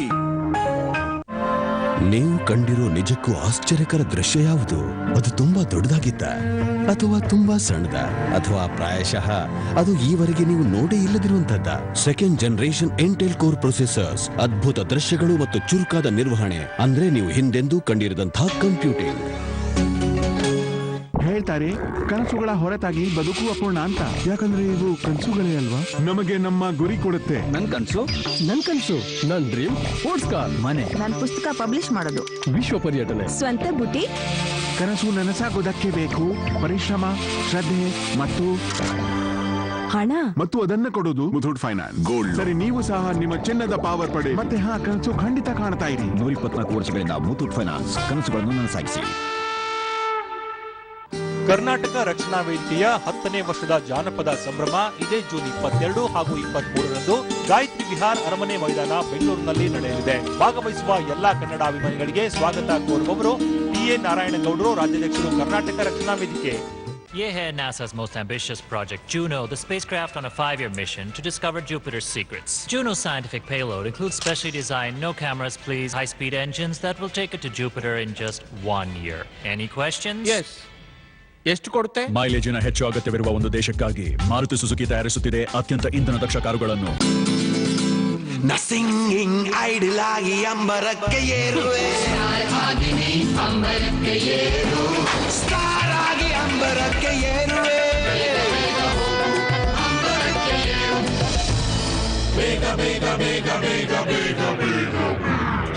ನೋಡಿದ್ರಾ ನೀವು? ರಿಯಾಲಿಟಿ ಶೋದಲ್ಲಿ ಆಗ್ತದಲ್ವಾ ಅಸಲಿ ಇಂಡಿಯನ್ ದಾಹ. ತಗೊಳ್ಳಿ ನಿಂಬೂಸ್. ಅಸಲಿ ನಿಂಬೆಯಿಂದ ತಯಾರಾದ ನಿಂಬೆ ಶರ್ಬತ್ತು.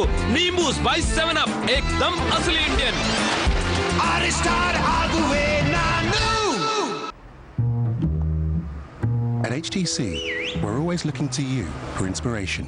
That's why we made the HTC Wildfire S ring louder when tucked away, so you never miss out on sharing with friends. ಈ ಕಾರ್ಯಕ್ರಮದ ಸಹ ಪ್ರಾಯೋಜಕರು Dollar Club, Big Boss, premium vest. ಪೂರ್ತಿ ಕೋರ್ಸ್ ಅಂದ್ರೇನೆ ಪಕ್ಕಾ ಚಿಕಿತ್ಸೆ. ಶೆಲ್ ಅಡ್ವಾನ್ಸಿನ ಹೊಸ RCE technology, Shell Advance motorcycle oil. ನೀವು ಕೇಳುವಂತಹ responsiveness. 2-wheeler tire made by Metro. ವಿನ್ಕಾಮ್ ಹೋಗೋ the smarter phone. Emami fair and handsome, ವಿಶ್ವದ ನಂಬರ್ 1 ಫೇರ್ನೆಸ್ ಕ್ರೀಮ್ ಪುರುಷರಿಗಾಗಿ.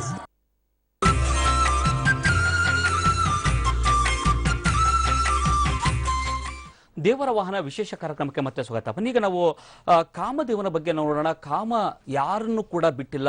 ದೇವನು ದೇವತೆಗಳು ಕೂಡ ಕಾಮದೇವನ ಒಂದು ಕೀಟಲಿಗೆ ಒಳಗಾಗಿದ್ದಾರೆ. ಬನ್ನಿ ಹಾಗಾದ್ರೆ ಕಾಮದೇವನ ವಾಹನ ಯಾವುದು ನಾವು ನೋಡೋಣ. ಸೊ ನಾವು ನೋಡ್ಬೋದು ಕಾಮದೇವನಿಗೆ ಗಿಳಿ ವಾಹನ ಅಂತಕ್ಕಂಥದ್ದು ಗಮನಿಸ್ತೀವಿ. ಅದರಲ್ಲೂ ವಿಶೇಷವಾಗಿ ಒಂದು ಕಲ್ಪನೆ ಏನಂದ್ರೆ, ರತಿಯ ರೂಪದ ಗಿಳಿ ಏನಿದೆ ಆ ಗಿಳಿಯೇ ಕಾಮದೇವನ ವಾಹನ ಅಂತಕ್ಕಂಥದ್ದು. ಕಾಮನೆ, ಪ್ರೀತಿ, ಆಸೆ ಇದೆಲ್ಲದರ ಸಂಕೇತ ಕಾಮದೇವ ಅಂತಕ್ಕಂಥದ್ದನ್ನ ಹೇಳ್ತಾರೆ. ಅಷ್ಟೇ ಅಲ್ಲ, ಕಾಮದೇವನಿಗೆ ಶರೀರ ಇಲ್ಲ, ಆತ ಶರೀರ ರಹಿತ ಅಂತಕ್ಕಂಥ ಒಂದು ಮಾತು ಕೂಡ ಇದೆ. ಅಷ್ಟೇ ಋಗ್ವೇದ, ವಿಷ್ಣು ಪುರಾಣಗಳಲ್ಲಿ ವಿಷ್ಣುದೇವನ ಹೆಸರು ಕಾಮದೇವ ಅಂತಕ್ಕಂಥದ್ದು ಕೂಡ ಉಲ್ಲೇಖ ಇದೆ. ಸೊ ಬನ್ನಿ ಹಾಗಾದ್ರೆ ಕಾಮದೇವ ಮತ್ತು ಗಿಳಿ, ಯಾಕೆ ಕಾಮದೇವನಿಗೆ ಗಿಳಿ ವಾಹನ? ಈ ಸೌಂದರ್ಯದ ಸಂಕೇತವಾಗಿ ಗಿಳಿ ಇರೋದ್ರಿಂದ ಏನಾದರೂ ಕಾಮದೇವನಿಗೆ ವಾಹನ ಆಗಿದೆ? ಈ ಬಗ್ಗೆ ನಮ್ಮ ಅತಿಥಿಗಳು ಏನು ಹೇಳ್ತಾರೆ ಕೇಳೋಣ. ಸೊ ಗೋಪಾಲ್ ಕೃಷ್ಣ ಶರ್ಮ ಅವರೇ, ಕಾಮದೇವನ ವಾಹನ ಗಿಳಿ ಅಂತ ನೋಡ್ತೀವಿ. ಅದರಲ್ಲಿ ಈಗಿನ ಒಂದು ಚಿತ್ರದಲ್ಲಿ ನಾವು ನೋಡೋದಾದ್ರೆ ರತಿಯ ಒಂದು 3-4 ಒಳ್ಳೆ ಸುಂದರವಾದಂತಹ ಮಹಿಳೆಯರು ಸೇರಿ ಗಿಳಿಯ ರೂಪವನ್ನು ತಾಳಿದ್ರೆ ಅವ್ರನ್ನೇ ಗಿಳಿಯ ರೀತಿ ವಾಹನವಾಗಿ ಉಪಯೋಗಿಸ್ಕೊಂಡು ಕಾಮದೇವ ಬಾಣವನ್ನು ಬಿಡ್ತಾ ಇದ್ದಾನೆ. ಸೊ ಏನನ್ನ ಸಂಕೇತಿಸುತ್ತೆ ಈ ಸಂಬಂಧ?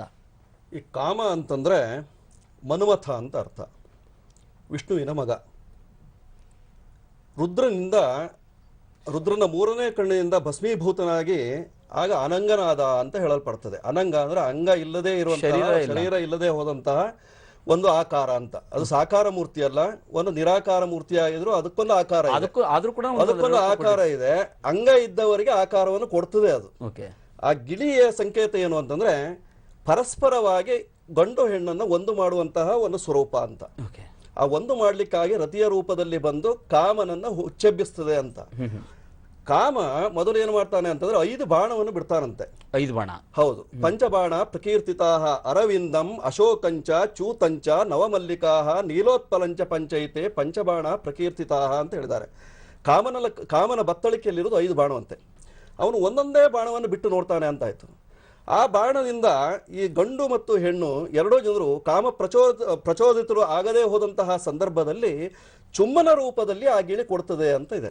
ಅದರಿಂದ ಗಿಳಿ ಚುಂಬನಕ್ಕೆ ವಿಶೇಷವಾಗಿ ಹೋಲಿಕೆಯಾಗ್ತದೆ ಬಿಟ್ರೆ ಆ ರತಿ ಕಾಮನನ್ನು ಬಯಸ್ತಾಳೆ, ಆ ಗಿಳಿ ಈ ಕಾಮಿಗಳನ್ನು ಬಯಸ್ತದೆ. ಆದ್ರಿಂದ ಈ ಕಾಮನಿಗೆ ಗಿಳಿ ಗಿಳಿಯನ್ನ ನಾವು ಎಲ್ಲೊಂದ್ ಕಡೆ ಕಾಮದ ಸಂಕೇತವಾಗಿ ನೋಡ್ಬೋದಾ? ಕಾಮದ ಸಂಕೇತವಾಗಿ ನೋಡ್ಲಿಕ್ಕೆ ಆಗೋದಿಲ್ಲ, ಕಾಮವನ್ನ ಪ್ರಚೋದನೆ ಮಾಡ್ಲಿಕ್ಕಾಗಿ ಅದನ್ನ ಉಪಯೋಗಿಸ್ಕೊಳ್ತಾನೆ ಮನ್ಮಥ ಅಂತ. ಓಕೆ, ಆರ್ತಿ ತಾವೇನು ಹೇಳ್ತೀರಾ ಈ ವಿಶ್ಲೇಷಣೆ ಬಗ್ಗೆ, ಕಾಮದೇವ ಮತ್ತು ಗಿಳಿಯ ಬಗ್ಗೆ? ನಮ್ಮ ಸಂಪ್ರದಾಯದಲ್ಲಿ ಮನ್ಮಥನಿಗೂ ಈ ಮಧುಮಾಸಕ್ಕೂ ಅಂದ್ರೆ ವಸಂತ ಋತುವಿಗೂ ತುಂಬಾ ಅನ್ಯೋನ್ಯವಾದ ಸಂಬಂಧ. ವಸಂತ ಋತುವಿನ ಆರಂಭವನ್ನ ಈ ಶುಕಪಿಕಗಳ ಗಾಯನದಿಂದ ನಾವು ಪ್ರಾರಂಭ ಮಾಡ್ತೀವಿ ಅಂತ. ತುಂಬಾ ಗಿಳಿಗಳು ಕೂಗುತ್ತವೆ ಆ ಟೈಮಲ್ಲಿ ಪಂಚಮ ಸ್ವರದಲ್ಲಿ. ಪಂಚಮ ಸ್ವರಕ್ಕೂ ಈ ಕಾಮಕ್ಕೂ ಸಂಬಂಧ. ಆ ಸಂದರ್ಭದಲ್ಲಿ ಬಹಳ ಗಾಯನವಾಗುತ್ತೆ ಅಂತ ಹೇಳ್ತಾರೆ. ಅಂದ್ರೆ ಕಾಮನ ಪ್ರವೇಶವಾಗಿದೆ, ಮಧುರ ಭಾವ ಅಂತ. ಹೌದು, ಮಧುರ ಭಾವನ ಅದು ಪ್ರತಿನಿಧಿಸುತ್ತೆ. ಶರ್ಮಾ ಅವ್ರು ಹೇಳಿದ ಹಾಗೆ ನೋಡಿ, ಮನ್ಮಥನ ಬಾಣಗಳು ತುಂಬಾ ಸ್ವಾರಸ್ಯ. 5 ಹೂಗಳ ಹೆಸರು ಹೇಳಿದ್ರು. ಬಾಣ ಅಂದ ತಕ್ಷಣ ಕಬ್ಬಣದ ಬಾಣ ಅಂತ ಅಲ್ಲ, ಇಲ್ಲಿ 5 ಹೂಗಳ ಬಾಣ. ಮತ್ತು ಬಿಲ್ಲು ನೋಡಿ, ದುಂಬಿಗಳ ಸ್ಟ್ರಿಂಗ್, ಅದನ್ನ ಬಿಲ್ಲಾಗಿ ಇಟ್ಕೊಳ್ತಾನಂತೆ ಅವನು. ಅಂತಂದ್ರೆ ನಮ್ಮಲ್ಲಿ ಮಧುರವಾದ ಈ ಚಿತ್ರದಲ್ಲಿ ಕಬ್ಬನ್ನು ಬಳಸಿದ್ದಾರೆ, ಬಿಲ್ಲಿಗೆ ಒಂದು ಇದು ಅಂತ ಏನು ಹೇಳ್ತೀವಿ. ನಾನು ಓದಿರೋ ಪ್ರಕಾರ ದುಂಬಿಗಳ ಒಂದು ಸಾಲನ್ನೇ ಅವನು ಧನಸ್ಸಾಗಿ ಹಿಡ್ಕೊಳ್ಳೋದು ಅಂತ ಇದೆ. ಅಂದ್ರೆ ನೋಡಿ ಏನಾಗುತ್ತೆ, ಪ್ರಾಂತೀಯ ವ್ಯತ್ಯಾಸಗಳು ತುಂಬಾ ಇವೆ. ಪ್ರಾಂತೀಯ ಈ ಜಾನಪದ ಸಂಸ್ಕೃತಿ ಅಂತ ಏನಿದೆಯಾ ಅದಕ್ಕೆ ನಮ್ಗೆ ಗೌರವ ಕೊಡ್ತೀವಿ, ಉತ್ತರೋತ್ತರ ಪ್ರಮಾಣ ಅಂತ ಹೇಳಿದ ಹಾಗೆ. ಹಾಗಾಗಿ ಪ್ರಾಂತೀಯ ವ್ಯತ್ಯಾಸಗಳು ತುಂಬಾ ಇರುತ್ತವೆ. ಕೆಲವು ಸಲ ಪುರಾಣದಿಂದ ಪುರಾಣಕ್ಕೆ ವ್ಯತ್ಯಾಸ ಬರುತ್ತೆ. ಒಟ್ಟಿನಲ್ಲಿ ನಮ್ಮಲ್ಲಿ ಶೃಂಗಾರ ಭಾವನೆಯನ್ನ, ಮಧುರ ಕಲ್ಪನೆಗಳನ್ನ ಸಂಗೀತ ನೃತ್ಯಾದಿಗಳ ಮೂಲಕ ಪ್ರಚೋದಿಸುವಂತಹ ಮಧುಮಾಸ, ವಸಂತ ಮಾಸ. ಅದರಲ್ಲಿ ಗಿಳಿಯ ಪಾತ್ರ ತುಂಬಾ ದೊಡ್ಡದಾದ್ರಿಂದ, ಈ ಮಧುರ ಸಲ್ಲಾಪಕ್ಕೆ ಅದು ಸಂಕೇತವಾದ್ರಿಂದ ಅದು ಕಾಮನ ಒಂದು ವಾಹನ. ಗಿಳಿ ಬರ್ತಾ ಇರೋ ಹಾಗೆ ಗಿಳಿ ಆ ಕಾಮನ ಒಂದು ಪ್ರಚೋದನೆ ಆಗುತ್ತೆ. ಸೊ ತಾವೇನು ಹೇಳ್ತೀರಾ ಬ್ರಹ್ಮರಾಮ್ ಅವರೇ? ಅವರೆಲ್ಲ ಹೇಳಿದಾಗೆ ಅದೇ ವಿಚಾರಗಳನ್ನೇ ಹೇಳ್ಬೋದಷ್ಟೇ. ಭಾವನೆಗಳಿಗೆ ಆಕಾರ ಇಲ್ಲ, ನಿಮಗೆ ಗೊತ್ತಿದೆ. ಎಮೋಷನ್ಸ್ಗೆ ನಾವು ಫೀಲಿಂಗ್ ನೋಡ್ಲಿಕ್ಕೆ ಆಗಲ್ಲ. ವಿ ಕಾಂಟ್ ಎಕ್ಸ್ಪ್ರೆಸ್ ಅಂದ್ರೆ we can't see, but we can express ಮಾಡ್ಬೋದು. ಆ ಭಾವನೆಗಳನ್ನ ನೋಡ್ಲಿಕ್ಕೆ ಆಗೋದಿಲ್ಲ. ಹಾಗಾಗಿ ಆ ಮನ್ಮಥನಿಗೆ ಒಂದು ರೂಪ ಇಲ್ಲ ಅಂತ ಹೇಳ್ಬೋದು.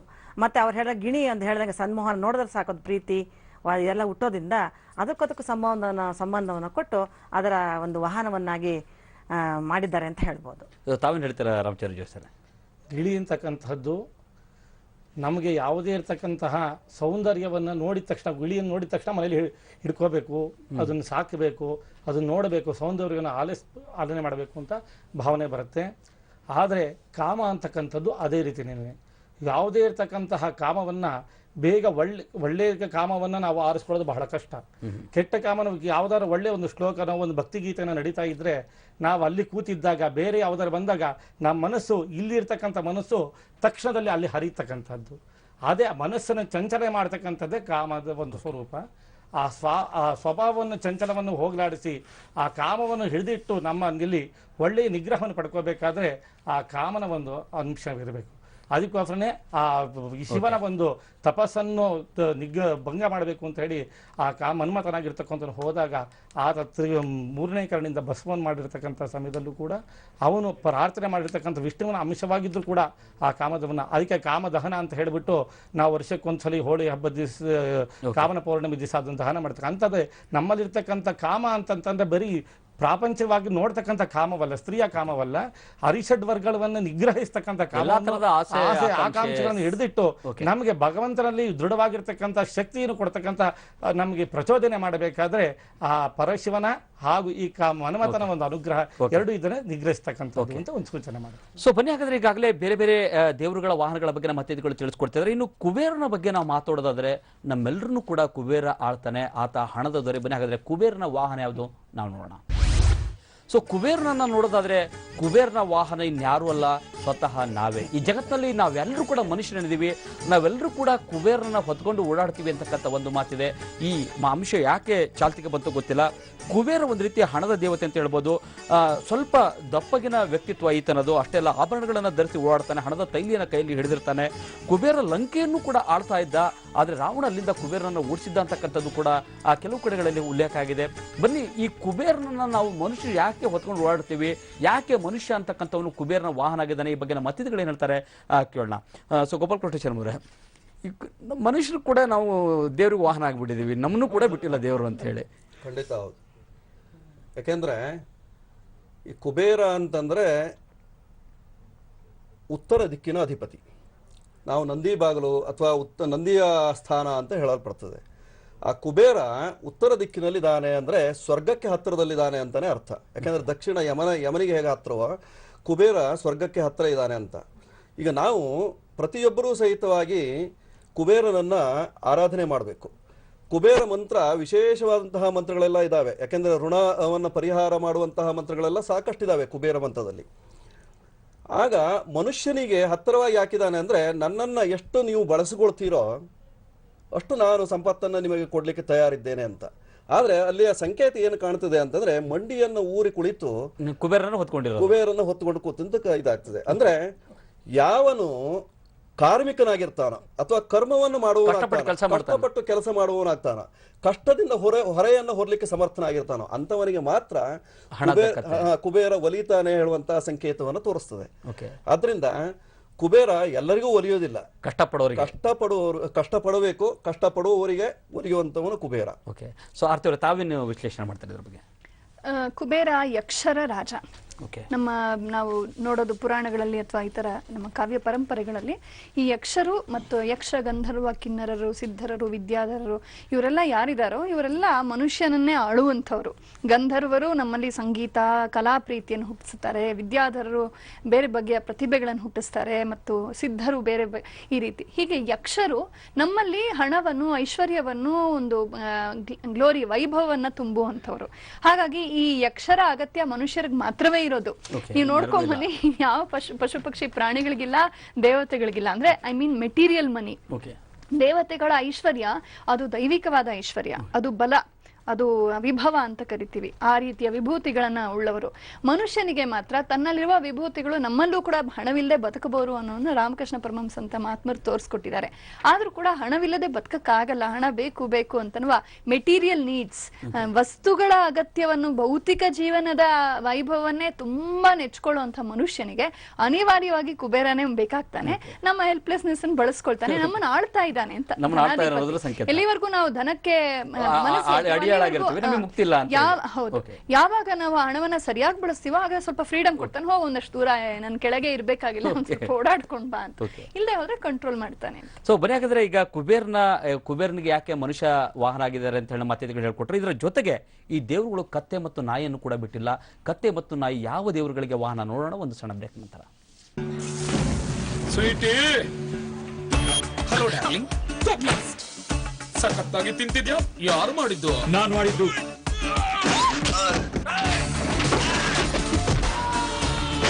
ನೀವು ಎಷ್ಟು ಒಳ್ಳೆ ಅಡ್ಗೆ ಮಾಡ್ತೀರಾ. ಹೋಮ್ ಡೆಲಿವರಿ ಕೂಡ ಮಾಡ್ತೀನಿ. Dollar Club Big Boss Premium Vest. Ultimate Gripper by Continental. Two-wheeler tire made by Metro. Entry ಹೇಗಿರ್ಬೇಕು ಅಂದ್ರೆ ಎಲ್ರೂ ರೆಕಾರ್ಡ್ ಮಾಡಿರ್ಬೇಕು.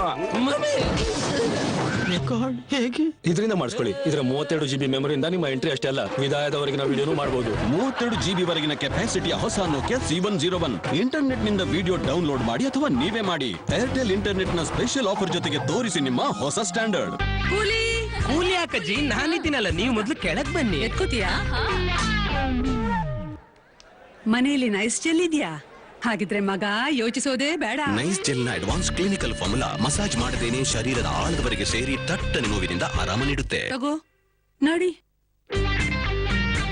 ನಂದಿ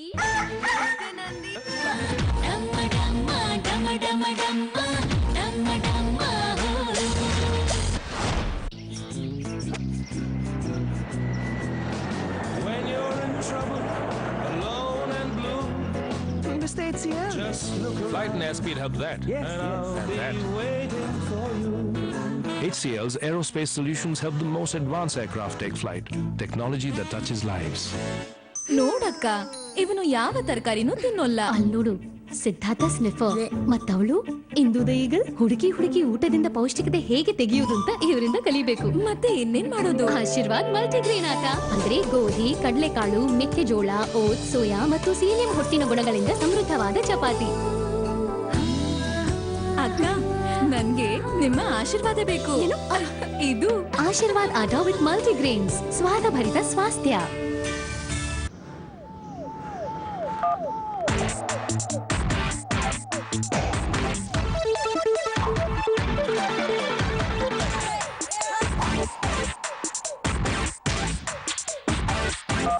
ಸ್ಯಾಮ್ಸಂಗ್ ಚಾಂಪ್ ಈಗ ಲಕ್ಷಗಟ್ಟಲೆ ಹಾಡುಗಳನ್ನು ಡೌನ್ಲೋಡ್ ಮಾಡಿಕೊಳ್ಳಿ ಉಚಿತವಾಗಿ.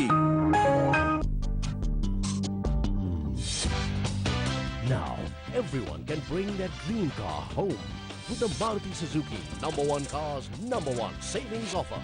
Contact your nearest Maruti Suzuki dealer for details.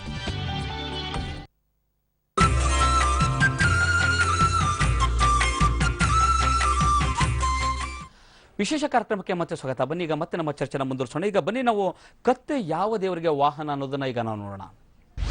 So ನಾವು ಗಮನಿಸಬಹುದು, ಶೀತಲ ಅಥವಾ ಕಲಿ ದೇವರಿಗೆ ವಾಹನ ಕತ್ತೆ ಅಂತಕ್ಕಂಥದ್ದು ನಾವು ಕೇಳ್ತೀವಿ. ಉತ್ತರ ಭಾರತದಲ್ಲಿ ಹೆಚ್ಚು ಪ್ರಚಲಿತ ಇದೆ ಈ ಶೀತಲ ಅಂತ ಹೇಳಿದೆ. ಅದರಲ್ಲಿ ನಮ್ಮ ಕನ್ನಡಕ್ಕೆ ಸಮೀಕರಿಸಿ ಹೇಳ್ಬೇಕಾದ್ರೆ ನಾವು ಮಾರಿ ದೇವರು ಅಂತ ಹೇಳ್ತೀವಿ ಅಥವಾ ಮಾರಿಯಮ್ಮ ಅಂತ ಹೇಳ್ತೀವಿ. ಅದೇ ದೇವರು ಇದು ಅಂತಕ್ಕಂಥದ್ದು ಕೂಡ ಇದೆ. ನೇಪಾಳ, ಬಾಂಗ್ಲಾ ಮತ್ತು ಪಾಕಿಸ್ತಾನಗಳಲ್ಲೂ ಕೂಡ ಈ ದೇವರ ಬಗ್ಗೆ ಪೂಜೆಗಳು ಕೂಡ ನಡೆಯುತ್ತೆ. ಕಾಲಾರ ಸೇರಿದಂತೆ ಒಟ್ಟು 64 ರೋಗಗಳ ದೇವತೆ ಈ ಮಾರಿಯಮ್ಮ ಅಥವಾ ಈ ಶೀತಲ ಅಂತ ಹೇಳಿ ಕರೀತಾರೆ. ಅಷ್ಟೆಲ್ಲ ಒಟ್ಟಾರೆ ಬೇವಿನ ಎಲೆಯನ್ನ ಈ ದೇವರು ಕೈಯಲ್ಲಿ ಹಿಡ್ಕೊಂಡಿರುತ್ತೆ ಅಂತ ಹೇಳಿ, ಮತ್ತೆ ಅದರ ಜೊತೆಗೆ ಕಸದ ಪೊರಕೆ, ಕಸ ಹೊಡಿಲಿಕ್ಕೆ ನಾವೇನು ಪೊರಕೆಯನ್ನು ಯೂಸ್ ಮಾಡ್ತೀವಿ, ಅದನ್ನು ಕೂಡ ಈ ದೇವರು ಕೈಯಲ್ಲಿ ಹಿಡ್ಕೊಂಡಿರುತ್ತೆ ಅಂತಕ್ಕಂಥ ಒಂದು ಮಾತಿದೆ. ಬನ್ನಿ ಈ ಬಗ್ಗೆ ನಮ್ಮ ಅತಿಥಿಗಳು ಏನು ಹೇಳ್ತಾರೆ ಕೇಳೋಣ. ಸೊ ರಾಮಚಂದ್ರ ಅವರೇ, ಈ ಶೀತಲ ಅಥವಾ ಕಲಿಯ ಬಗ್ಗೆ ನಾವು ಮಾತಾಡೋದಾದ್ರೆ ಈ ಮಾರಿ ದೇವರು ಅಂತ ಹೇಳ್ತೀವಲ್ಲ, ಅದೇ ದೇವರ ಇದು ಹೇಗೆ? ಈ ಹೆಸರೇ ಸೂಚಿಸುತ್ತೆ ಮಾರಿ ಅಂತಕ್ಕಂಥದ್ದು. ಕಲಿ ಅಂತಕ್ಕಂಥದ್ದು ಈ ಕಲಿ ಪುರುಷನ ಅವತಾರದಿಂದ ಆಗಿರ್ತಕ್ಕಂಥದ್ದು. ಶೀತಲ ಅಂತಕ್ಕಂಥದ್ದು ಸ್ತ್ರೀ ದೇವಿಯ ಒಂದು ಅವತಾರವಾಗಿರ್ತಕ್ಕಂಥದ್ದು. ಇದು ಆಯುಧಗಳು ನಾವು ಚಿತ್ರದಲ್ಲಿ ನೋಡಿದಾಗೆ ಪರಕೆ ಅಂತದ್ದು ಇರ್ತಕ್ಕಂಥದ್ದು. ವಾಹನನು ಕತ್ತೆ ಅಂತ ಇರ್ತಕ್ಕಂಥದ್ದು. ಯಾವ ಒಂದು ದುಷ್ಟರ ಒಂದು ಸಂಹಾರಕ್ಕೋಸ್ಕರ ಅವತಾರ ಇರ್ತಕ್ಕಂಥದ್ದು. ರೋಗ ರುಜಿನಗಳು ಹಿಂದೆ ಎಲ್ಲನೂ ಈಗ ವೈದ್ಯರುಗಳು ಬಹಳ ಮುಂದುವರಿಕೆ ಇರ್ತಕ್ಕಂಥದ್ದು. ಹಿಂದೆ ಈ ರೋಗಗಳು ಬಂದಾಗ ನಾವು ಗುಣಪಡಿಸದೇ ಇದ್ದಾಗ ಈ ಭಗವತಿಯ ಒಂದು ಆರಾಧನೆ ಮಾಡಿದಾಗ, ಅದನ್ನು ಕಾಳಿ ಆಗ್ಬೋದು, ಸರಸ್ವತಿ ಆಗ್ಬೋದು, ಲಕ್ಷ್ಮಿ ಆಗ್ಬೋದು, ಚಂಡಿಕಾ, ದುರ್ಗಾ, ಪರಮೇಶ್ವರಿ ಅಂತ ಹೇಳ್ತಕ್ಕಂಥದ್ದು.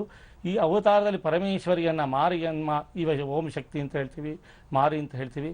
ಆ ದೇವಿಯನ್ನು ಪ್ರಾರ್ಥನೆ ಮಾಡಿದಾಗ ಆ ಕತ್ತೆಯ ಸ್ವರೂಪವದ್ದಿರ್ತಕ್ಕಂಥದ್ದು. ಇವಾಗ ಯಾರು ಯಾವ ವಾಹನ ಬೇಕಾದ್ರೆ ಇಟ್ಕೊತಾರೆ. ನಾಯಿಯನ್ನು ಸಾಕ್ತಾರೆ, ಹಸುವನ್ನು ಸಾಕ್ತಾರೆ, ಇನ್ಯಾವುದರ ಸಾಕು ಪ್ರಾಣಿಗಳನ್ನು ಸಾಕ್ತಾರೆ. ಆದರೆ ಕತ್ತೆಯನ್ನು ಸಾಕಬೇಕಾದ್ರೆ ನಾವು ಬಟ್ಟೆ ಒಗೆದವರು ಮಾತ್ರ ಅದನ್ನು ಹಿಂದಿನ ಕಾಲದಲ್ಲಿ ಅದನ್ನು ಇಟ್ಕೊಂಡು ಹೋಗಿ. ಯಾಕೆಂದರೆ ಕತ್ತೆ ಹಾಕಿ ದುಡಿಬೇಕು. ದುಡಿತಕ್ಕಂತಹ ನೀತಿ ಇರ್ತಕ್ಕಂತಹ ಒಂದು ಪ್ರಾಣಿ ಅಂತಂದರೆ ಕತ್ತೆ ಅಂತ ಹೇಳ್ಬಿಟ್ಟು ಆ ನೀತಿಯನ್ನು ಸೂಚಿಸಬೇಕಾದ್ರೆ ನಾವು ಭಗವಂತನಲ್ಲಿ ಅಚಲವಾಗಿರ್ತಕ್ಕಂಥ ಭಗವತಿಯನ್ನು ನಾವು ಪ್ರಾರ್ಥನೆ ಮಾಡಬೇಕು, ಆರಾಧನೆ ಮಾಡಬೇಕು. ಆರಾಧನೆ ಮಾಡಿದಾಗ ನಮಗೆ ಆಕೆ ಅಡಿಗಾಳಾಗಿ ನಮ್ಮನ್ನು ಕಾಪಾಡ್ತಾಳೆ ಅನ್ನೋ ಉದ್ದೇಶಕ್ಕೋಸ್ಕರ ಅದನ್ನ ಇಟ್ಟಿರ್ತಕ್ಕಂಥದ್ದು. ಹಿಂದೆ ಇಂತಹ ರೋಗಗಳು ವಾಸಿ ಮಾಡಿರ್ತಕ್ಕಂತಹ ಅನಾರೋಗ್ಯಗಳು ಬಂದಾಗ ಆಗ ಭಗವತಿಯನ್ನ ಮಾರಿಯಮ್ಮನೇ ಆಗಲಿ ದೇವಿಯನ್ನು ಪ್ರಾರ್ಥನೆ ಮಾಡಿದಾಗ ಅಂತಹ ರೋಗಗಳ ಪರಿಹಾರವಾಗೋದಕ್ಕೋಸ್ಕರ ಇರ್ತಕ್ಕಂಥದ್ದು. ನಮ್ಮಲ್ಲಿರ್ತಕ್ಕಂತಹ ಮನುಷ್ಯನಿರ್ತಕ್ಕಂಥ ಕಲಿಯುಗದಲ್ಲಿ ಬೇಗ ಅತಿ ಕಲ್ಮಶ ಚಿತ್ತಾನಾಂ, ನಮ್ಮ ಕಲ್ಮಶ ಅಂತಕ್ಕಂಥದ್ದು ಬೇಗ ಬರ್ತಕ್ಕಂಥದ್ದು. ಅದನ್ನೆಲ್ಲ ನಿವಾರಣೆ ಮಾಡಬೇಕಾದ್ರೆ ಈ ಆಯುಧ ಅಂತಕ್ಕಂಥದ್ದು ನೋಡಿಸಿರ್ತಕ್ಕಂಥ ಸರಿಯಾಗಿದೆ. ನಮ್ಮ ಕಲ್ಮಶವನ್ನ ಪರಕೆ ರೂಪವಾಗಿ ಅದನ್ನು ತೊಳೆದು ನಮ್ಮನ್ನು ಪರಿಶುದ್ಧವಾಗಿ ಮಾಡಬೇಕಾದ್ರೆ ರೋಗ ರುಜಿನಗಳೇ ಆಗಲಿ ನಮ್ಮಲ್ಲಿರ್ತಕ್ಕಂತಹ ಕಲ್ಮಶಗಳನ್ನ ಅತಿ ಕಲ್ಮಶಿತ್ತಾನಾಂ ಪಾಪಿ ಭೋಗಿನಾಂ ಕಲಿಯುಗೆ ಗತಿ ಗೋವಿಂದ ಚಿಂತನಂ ಅಂತ ಹೇಳಿ ಅದೇ ರೀತಿ ಭಗವತಿಯನ್ನು ಆರಾಧನೆ ಮಾಡಬೇಕಾದ್ರೆ ನಾವು ನಿಷ್ಕೃತವಾಗಿ ನಿರ್ಮಲವಾಗಿ ಮಾಡಿದಾಗ ನಾವು ಆಕೆ ಆರೋಗ್ಯವನ್ನೇ ಆಗಲಿ ನಮ್ಮಲ್ಲಿರ್ತಕ್ಕಂಥ ಕಲ್ಮಶಗಳನ್ನ ನಾಶ ಮಾಡತಕ್ಕಂತಹ ಒಂದು ಆಯುಧವನ್ನೇ ಆಗಲಿ ಇಟ್ಕೊಂಡಿದ್ದಾಳೆ. ಕತ್ತೆ ತರ ದುಡಿದ್ರೆ ನಮ್ಮನ್ನು ಯಾವಾಗಲೂ ಕಾಪಾಡ್ತಾಳೆ. ನಾವು ಸೋಂಬೇರಿ ಕೂತಿದ್ರೆ ನಮ್ಮನ್ನು ಹಾಗೆ ರೋಗಗಳು ಹಾಗೆ ಇರುತ್ತೆ ಅನ್ನೋ ಉದ್ದೇಶ. ಸೊ ಬನ್ನಿ, ಹಾಗಾದ್ರೆ ಕತ್ತೆ ಏನು ಮಾರಿ ದೇವರಿಗೆ ವಾಹನ ಆದ್ರೆ ಇನ್ನು ನಾಯಿ ಕೂಡ ಮತ್ತೊಂದು ದೇವಿಗೆ ಒಂದು ವಾಹನ ಆಗಿದೆ. ಬನ್ನಿ ಹಾಗಾದ್ರೆ ಆ ದೇವ್ರು ಯಾವುದು ನೋಡೋಣ.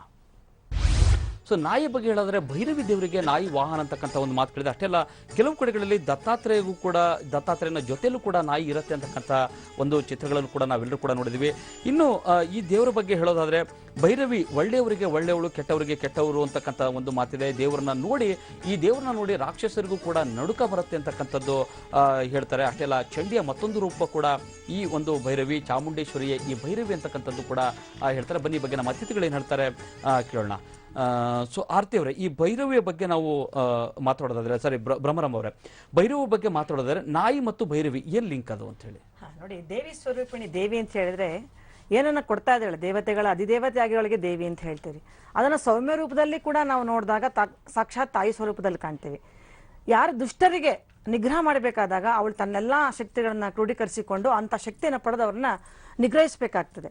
ಹಾಗಾಗಿ ಅಂಥ ಒಂದು ಪ್ರಚಲಿತವಾದಂತಹ ರೂಪವನ್ನು ಪಡ್ಕೊಂಡಾಗ ನಾಯಿಯ ಒಂದು ನಾವು ವಾಹನವನ್ನ ಕೊಟ್ಟಿದ್ದಾರೆ. ಯಾಕೆ ಅಂತ ಹೇಳಿದ್ರೆ ನಾಯಿ ಒಂದು ತುಂಬ ಜಾಗೃತವಾದಂತಹ ಒಂದು ಮನಸ್ಥಿತಿ ಇರತಕ್ಕಂಥ ಪ್ರಾಣಿ, ಮತ್ತೆ ಸ್ವಾಮಿನಿಷ್ಠೆ, ಮತ್ತೆ ಜಾಗ್ರಾವಸ್ಥೆ ಇರುತ್ತೆ, ಸ್ವಲ್ಪ ಅಲ್ಪತೃಪ್ತಿ.